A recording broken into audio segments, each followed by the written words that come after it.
En esta sección vamos a hacer una breve introducción a todo lo que es procesamiento de grandes volúmenes de datos, o como popularmente es conocido como Big Data, en el contexto de nuestra materia, y también entender algunas de las implicancias que tiene en la actualidad, y bueno, porque es uno de los temas tal vez más importantes en conjunto con Machine Learning que estamos tratando en esta materia. Y un poco para empezar a pensar, digamos, en este tema en particular, está bueno entender cuál es el impacto mediático que tiene hace ya algunos años la utilización de grandes volúmenes de datos justamente en diversos contextos, si quieren en diversos contextos, desde contextos de compañías, muchas compañías también que surgen también a partir del procesamiento de estos datos, y después cómo se puede utilizar en otro tipo de contextos, obviamente abriendo otro tipo de discusiones que pueden llegar a tener que ver con la privacidad de las personas, en ese sentido también con aspectos que plantean nuevos desafíos también, como su utilización, ¿no?, en términos de seguridad también de esas personas, como en el contexto actual, digamos, en el cual nos encontramos, en el cual algunos estados utilizan grandes volúmenes de datos, si quieren, revisando, digamos, contactos de la población justamente para poder prevenir contagios. Y en ese contexto está bueno entender, digamos, el contexto por el cual han cobrado gran relevancia. En ese sentido podemos ver esta nota que creo que es del New York Times de ya el 2012, en el cual se empieza a plantear la utilización de Big Data. Todo esto, como hablamos anteriormente, tomó mucha relevancia a partir de las campañas electorales en Estados Unidos, al comenzar a utilizarse también información de redes sociales en otro tipo de contextos. Y en ese sentido, o sea, si nosotros tenemos que pensar un poco, cada vez hay mayor cantidad de compañías, por ejemplo, que están viendo cómo pueden utilizar datos que tienen y grandes volúmenes de datos justamente para tomar mejores decisiones o también crear nuevos productos, ¿sí? Y en ese sentido, sí ha habido una gran cobertura mediática, digamos, que plantea esto como uno de los temas, si quieren, importantes en este momento, y que de alguna manera han ido cambiando muchas de las formas en las cuales interactuamos con muchísimas cosas, por ejemplo, en la forma que consumimos o en la forma también en la que interactuamos con plataformas, ¿no? Todo esto se empezó si quieren, acelerar a partir de la adopción, digamos, de plataformas digitales para distintas cosas en la vida cotidiana, ¿no? Y en cierta forma, ya a partir de la adopción tal vez también de los dispositivos móviles y demás, es lógico que este tipo de plataformas permitan que haya más información disponible para analizar y poder procesar. Es por eso que si nosotros queremos plantear o tener una perspectiva actual, por ejemplo, esto es una infografía del año pasado, podemos pensar que en este tipo de plataformas digitales tenemos la posibilidad de entender, digamos, a qué velocidad se genera una gran cantidad de datos que requieren ser analizados justamente para que estas plataformas puedan tomar mejores decisiones, ¿sí? O tal vez, bueno, tienen un caso de negocio o algún producto, digamos, que se basa específicamente en el procesamiento de esa información, ¿sí? Ahora vamos a hablar un poco más de lo que es Big Data desde el punto de vista de ingeniería, si quieren, desde el punto de vista más de nuestra materia. Pero está bueno tener este tipo de noción, ¿no? Y acá podemos ver algunas métricas, ¿no?, desde el punto de vista de decir, bueno, acá podemos tener la información de que en cada minuto, digamos, de 2019, por ejemplo, Netflix streamea casi más de medio millón de milisegundos, digamos, de video, ¿sí? Después tenemos, por ejemplo, que usuarios en Tinder realizan swipe casi 1,5 millones de veces, digamos, por minuto, ¿no? Si ustedes piensan toda la información que está relacionada a ese tipo de acciones y piensan un poco en estas métricas, por ejemplo, en un minuto, los usuarios de YouTube, casi 4,5 millones de videos comienzan a ser vistos, digamos, por usuarios de YouTube, ¿no? Toda la información que eso genera realmente nos lleva a escenarios en los cuales se generan muchísimos volúmenes de datos que hay que procesar. Y en ese contexto, y pensándolo más de un punto de vista, si quieren, más ingenieril, cuando estamos hablando de Big Data o grandes volúmenes de datos, estamos entendiendo o hablando de datos que no pueden ser procesados usualmente por los métodos tradicionales que tenemos. Esencialmente pueden ser por dos razones. Si pensamos primero, digamos, en estos datos y que estos datos posiblemente no entren o sean más grandes, digamos, que la capacidad que pueda tener tanto en disco o en memoria una computadora y que pueda procesarlo esa única computadora, nos hace pensar en decir, bueno, tengo tal cantidad de datos que no puedo solamente procesarla en una computadora, lo cual me lleva a potencialmente tener que procesar estos datos en un conjunto de computadoras que trabajan en conjunto para procesarlos, que es lo que se conoce como un clúster. O por ejemplo pensando en estos,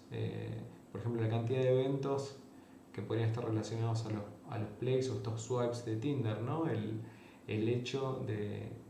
todos esos eventos que llegan y llegan y llegan y no paran, ¿no? La velocidad en la que se generan esos datos es tan alta que estos datos impidan que sean procesados por algoritmos tradicionales. Es por eso que allí en el contexto de la materia vamos a hablar mucho de lo que son algoritmos de streaming. Pero bueno, acercándonos un poco a decir, bueno, ¿cómo atacamos esta problemática? ¿Cómo podemos trabajar, digamos, con estos datos? Surge un concepto bastante interesante que se contrapone a un concepto que se utilizaba, si quieren, para análisis de datos hace algunos años y que se continúa utilizando y que en muchos contextos aplica, que es el de los data lakes, ¿sí? Que se contraponen, si quieren, directamente a lo que son los data warehouse. La idea de los data lakes en sí es tener un único store en donde toda la información que es relevante para nuestro dominio, ya sea un dominio de negocio, o sea la problemática que queremos resolver, incluyendo tanto copias raw, digamos, de la información desde las fuentes de datos originales y datos transformados que podrían utilizarse para algún tipo de objetivo, por ejemplo para generar algún tipo de reporting y demás, se guardan en este único store, el cual, digamos, debe ser capaz de procesar grandes y grandes y grandes cantidades de datos. La idea justamente es tener un único lugar en el cual nosotros guardamos tanto información estructurada como no estructurada de cualquier escala, la cual tiene que estar disponible para su procesamiento. En sí, este nuevo concepto, si se quiere, se contrapone con la idea que les mencionaba anteriormente, que era lo que se solía conocer como data warehousing, ¿sí? Usualmente cuando uno trabajaba con un data warehouse, en sí lo que hacía era diseñar un determinado esquema de datos que representaba un poco el dominio, la problemática en la que estábamos trabajando, y se creaban procesos los cuales extraían información, digamos, de distintas fuentes, usualmente eran fuentes transaccionales, se transformaban esos datos, o sea, se extraían los datos, se transformaban al esquema en el que deberíamos guardar y se cargaban en ese esquema, ¿sí?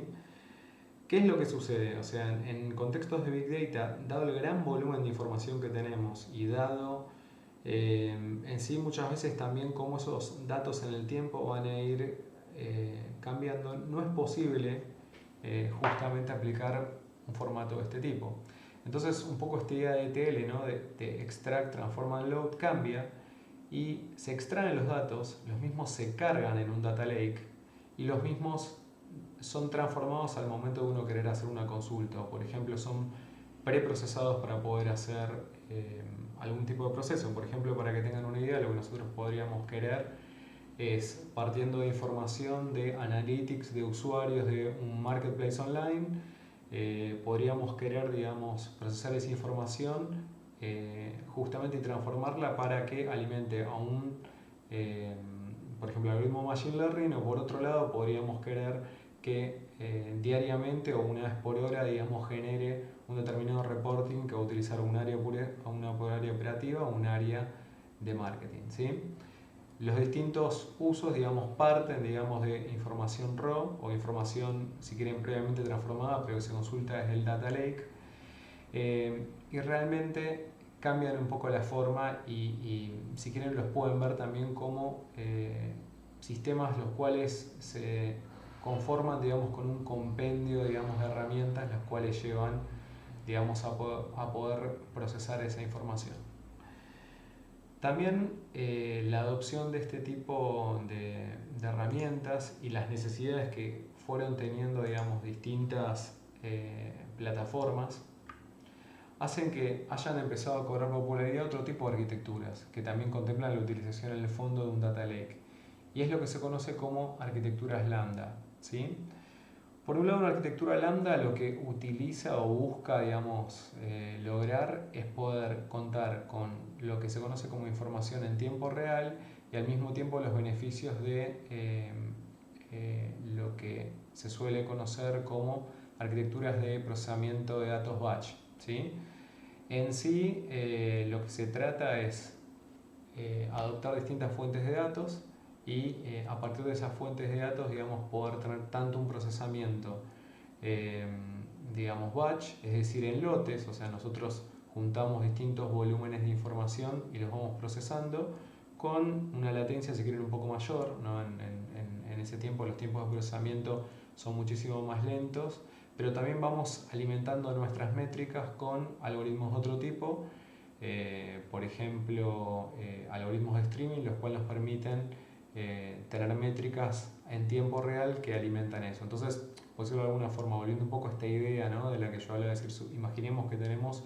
una gran plataforma de marketplace, podemos tener una parte, digamos, en este tipo de arquitecturas de procesamiento de datos que vienen de una fuente, si quieren, transaccional. Esa fuente transaccional procesa la información de forma batch y da un reporte certero, por ejemplo, de determinados indicadores que quieren ser consultados una vez por hora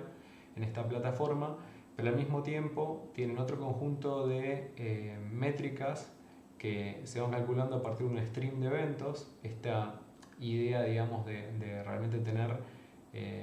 información que va llegando y nosotros tenemos que encontrar alguna forma de poder procesarla para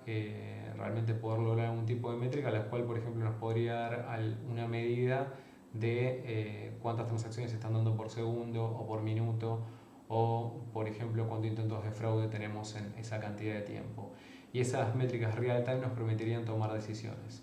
Algo interesante también en este tipo de arquitecturas es que lo que se intenta hacer también es tener la información la cual se sirve, digamos, a los clientes de una misma interfaz, justamente para poder permitir que esa información se consulte de una misma forma. Entonces, por ejemplo, si tenemos un área operativa que tiene que consultar determinados KPIs, que esa información la puedan consultar de la misma forma que consultan este reporte, por ejemplo, que les estaba mencionando, que estamos analizando una vez por hora, ¿sí? Y en sí, bueno, de vuelta, todo esto y en particular todo este tipo de arquitecturas se conforman con la suma de distintas herramientas con las cuales vamos trabajando y muchas veces son especial foco del rol que les había mencionado, del Data Engineer, justamente en los equipos de Data Science o en los distintos equipos, digamos, que se arman alrededor de este tipo de problemáticas.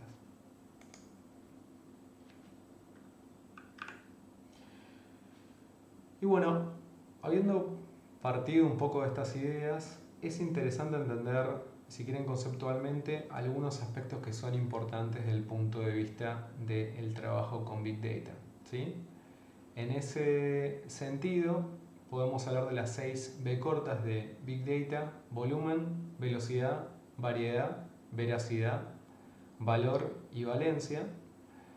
y las implicancias que tienen justamente para las distintas cosas que nosotros vamos a hacer, ¿sí? En ese sentido, algo interesante acá a considerar es cuando hablamos de volumen, estamos hablando de este escenario del tamaño de los datos, ¿no? Esta idea de vuelta de que los datos están superando la capacidad de almacenamiento que nosotros tenemos en nuestra máquina, ¿sí? Esto nos lleva a decir, bueno, estos datos deben ser almacenados, digamos, en un, si quieren, file system distribuido y en un clúster de computadora justamente que nos permitan poder procesarlos, ¿sí? Y esto es algo bastante importante del punto de vista de cómo tiene que operar ese clúster y cómo nosotros podemos justamente almacenar esos datos, accederlos y procesarlos. Una de las necesidades que vamos a tener justamente en estos clusters es que podamos almacenar una gran cantidad de información de forma económica y segura y los mismos sean tolerables a fallos tanto de hardware y que a su vez en el tiempo puedan escalar tanto en costo como en performance, ¿sí? O sea que justamente nosotros podamos atacar esto. Muchos de este tipo de aspectos los vamos a hablar en la sección que está dedicada más a procesamiento de Big Data de grandes volúmenes de datos en toda la sección dedicada a Apache Spark. Respecto a lo que es velocidad, vuelvo un poco a la idea de decir, bueno, tenemos un problema en el cual es necesario, digamos, procesar datos que llegan a una gran velocidad, ¿sí? Llegando nosotros a considerar que estos datos potencialmente los podemos pensar como un continuo o hasta infinitos, ¿sí? En ese sentido, uno de los temas que vamos a estar atacando en la materia va a ser todo lo que son algoritmos de streaming, justamente viendo de qué forma podemos lograr procesar estos datos con una latencia muy pero muy baja. Al mismo tiempo, podemos pensar en la variedad de estos datos, ¿sí? En sí los datos pueden venir de fuentes muy variadas, si quieren muy heterogéneas, y en ese sentido tenemos que encontrar de qué forma logramos que los mismos puedan coexistir para poder analizarlos en conjunto. Esto nos va a llevar a esta problemática de decir, bueno, vamos a tener que contar con muchísimas herramientas distintas para poder procesar estos datos y va a requerir un esfuerzo importante de integración de esa información en las distintas fuentes, ¿sí? Esto es gran parte del trabajo, como les decía, que los data engineers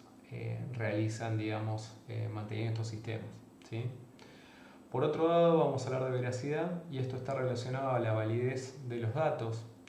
justamente con el objetivo de que queremos lograr, ¿no? Es decir, nosotros podemos querer que estos datos sirvan, por ejemplo, para un algoritmo de Machine Learning y tenemos realmente que considerar que los mismos sean válidos. Esto usualmente se ataca con procesos de cleanup de la información, de duplicación y de preprocesamiento de los datos, los cuales tal vez sean gran parte del trabajo que tenga que hacer el equipo. Casi un 80% del tiempo se puede ir en este tipo de tareas justamente para lograr obtener los datos que necesitan para la tarea que quieren realizar. Hay una cuestión que tiene que ver con el valor intrínseco que tiene que tener esa información justamente para nosotros en el contexto que estamos trabajando. Y por último podemos hablar de lo que es valencia, la cual si quieren está relacionada con el concepto de valencia en química y tiene que ver con el grado de conectividad que tienen los datos entre sí, ¿sí? Esto usualmente se aplica en contextos en los cuales podemos representar nuestra información como grafos y el típico caso de procesamiento de redes sociales viene a pie justamente a hablar de esta cuestión, ¿sí? Una de las consideraciones que nosotros podríamos tener es decir, bueno, nosotros podemos tener información que representamos como una red social a lo largo del tiempo y a medida que esto va evolucionando y va creciendo, va creando un grado de valencia cada vez mayor y esto podría impactar en la performance que tenemos de nuestros algoritmos, dado que si la performance depende de la cantidad de aristas que hay en el grafo, los mismos pueden verse afectados. Bueno, justamente,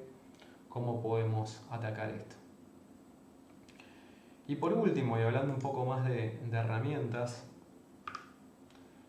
algo a tener en cuenta es que el ecosistema de herramientas de Big Data, si quieren, también acá tenemos algunas herramientas de AI y demás, pero esencialmente de Big Data, va creciendo año a año y va evolucionando. Y en parte, digamos, esto es algo que requiere que la gente que está trabajando en estos campos esté muy actualizada, al mismo tiempo vea que existen nuevas posibilidades, tal vez lo que era revolucionario hace unos 4 o 5 años, hoy en día, digamos, encontró algo mejor. Algo vamos a estar hablando de ello cuando hablemos de Apache Spark en relación a Hadoop, la implementación, digamos, si quieren, open source de MapReduce. Y en ese sentido, tipo, es bastante interesante considerar el impacto que esto tiene. De hecho, hay un artículo bastante interesante relacionado, digamos, a esta infographic que digamos, está en la presentación. Lo pueden hacer desde un link, digamos, en la presentación. Y si ustedes empiezan a ver, por ejemplo, tenemos ya solamente la sección Open Source cubre una gran cantidad de herramientas. divididas por distintas cosas o distintas problemáticas que quisiéramos resolver. Pero algo muy interesante a considerar aquí es, independientemente de que en la disciplina van surgiendo nuevas herramientas y está en constante evolución, también algo que hay que tener en cuenta es que nuevos aspectos se empiezan a sumar, a considerar aspectos que tienen que ver con privacidad, aspectos que tienen que ver con seguridad.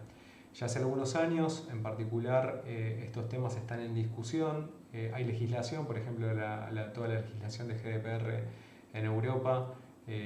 trajo, digamos, muchos cambios también en muchas consideraciones respecto al procesamiento de grandes volúmenes de datos. Hay que tener muchos aspectos también a ver cómo se utilizan también en Machine Learning para no generar bias, digamos,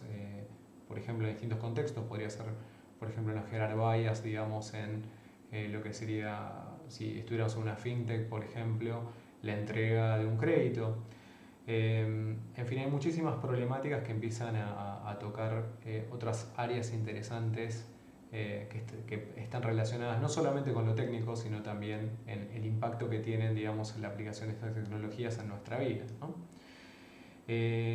Y una nota, digamos, final en relación a algunos puntos interesantes, si quieren, a lo que es Big Data. En ese sentido, nosotros podemos tener contextos en los cuales tenemos grandes volúmenes de datos y estos grandes volúmenes de datos procesarlos puede ser muy valiosos para nosotros. Tenemos otros contextos en los cuales podemos tener volúmenes más chicos de datos, pero esos datos pueden ser muy valiosos para nosotros, ¿sí? Entonces, simplemente, digamos, dependiendo del contexto en el que estemos, la cantidad de datos obviamente que pueda y mayor cantidad de datos pueda ayudarnos a resolver una problemática, pero siempre tenemos que entender el contexto. No es que hay algo que es mejor o peor en ese sentido, sino que muchas veces las soluciones que tenemos que aplicar cambian y tienen otro tipo de desafío justamente por la dimensionalidad de los datos que tenemos.